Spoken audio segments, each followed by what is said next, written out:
as a king and as a young boy, you are going through these instances where you're trying to contextualize this world around you, and you're being told that you need to grow up quicker, and you're in environments and in situations where you have to do man things and put aside boyish things, childish things, eschew that boy psychology where you're forced into this king archetype very early, where previously you would have been the precocious prince, as the psychology that I was reading talks about.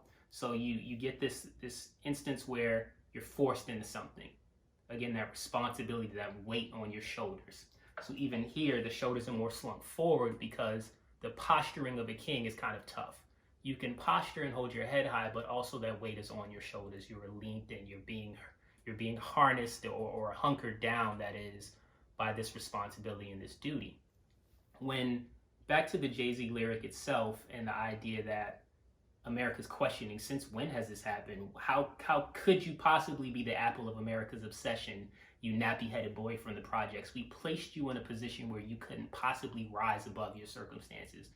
We made sure that we pushed you down as far as possible. We put your family in the circumstances and in destitution where they could not possibly rise up. How dare you have the audacity to call yourself a king, to become a king?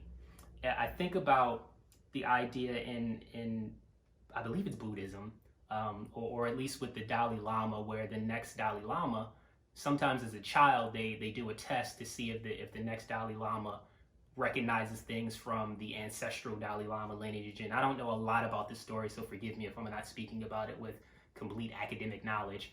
But this idea that a child could have a test to see if they are in the position to one day become a king. But again, the ability and the capability, and there's no limitation placed on that. It's possible for that child.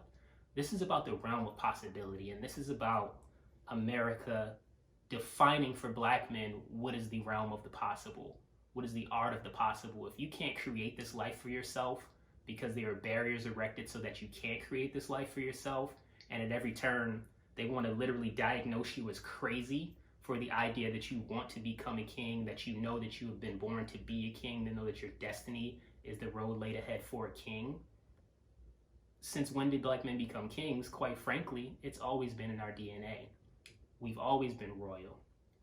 We've always had the ability to lead, to inspire our village, to take on that responsibility of being a chief, an elder, whatever that looks like in your tribe, to really bring that forward and bring others behind you, lift as you climb, and really thinking about those jewels that you pass along. So in the painting, I actually painted, crowns have jewels, of course, but when I really started thinking about the crown jewels and what your family jewels would be, and we all know that becomes a euphemism and a sexual innuendo often, but quite honestly, your family jewels, what are you passing along? What is your legacy? If you're going to be a king, you won't always be in that position and on the throne. You have successors that will come after you, so what do you pass along?